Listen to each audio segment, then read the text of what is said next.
రాహుల్ గాంధీ గారు pocket dairy లాగా pocket constitution పెట్టుకొని తిరుగుతూ ఉన్నాడు. ఇవాళ ఆయన ప్రతి దగ్గర తిరిగి కాన్స్టిట్యూషన్ కాపాడాలి అంటున్నారు. నేను వెల్కమ్ చేస్తూ ఉన్నా రాహుల్ గాంధీ గారిని. ఒకసారి రండి, మీరు అక్కడ కేంద్రంలో అధికారంలో లేరు, ఇప్పుడు అక్కడ ఏమంటున్నారు? రాజ్యాంగాన్ని కాపాడాలి అంటున్నారు.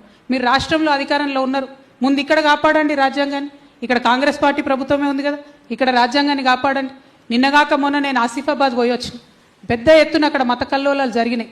వందల సంఖ్యలో మైనారిటీ ప్రజలది, హిందువులది అందరి కూడా ఇండ్లు వ్యాపారాలు కాలబెట్టబడ్డాయి. వాటి గురించి ఇంతవరకు ఒక్కరు కూడా మాట్లాడలే. 2 నెలలు ఇంటర్నెట్ లేదు, 2 నెలలు ఫోన్ కనెక్షన్ లేదు, భయంకరమైన పరిస్థితి ఉండే అక్కడ. కానీ మీడియా కవరేజ్ కూడా ఇవ్వలేదు. మరి అటువంటి పరిస్థితి ఉంటే దాన్ని రాజ్యాంగ హననం అనకపోతే ఇంకేమంటారు? అటువంటివి చూడకుండా, అటువంటివి ప్రభుత్వం మాట్లాడకుండా ఒకసారి ముఖ్యమంత్రి గారు పోలేదు, డిప్యూటీ సీఎం గారు పోలేదు, ఎవరు కూడా పోకుండా రాజ్యాంగ విలువల్ని తుంగలో దొక్కుతున్నటువంటి పరిస్థితి. So I welcome Rahul Gandhiji, please come to our state.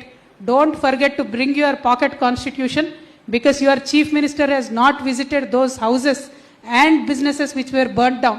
Your chief minister has not visited, your deputy chief minister has not visited, none of your ministers have visited, and whoever have visited there, they did not even give them any single rupee of compensation till date. అంటే జీవనోపాధి కోల్పోయి అనేక మంది ప్రజలు బాధపడుతున్నటువంటి సందర్భంలో కూడా మరి పోకపోవడం అన్నది చాలా దారుణం.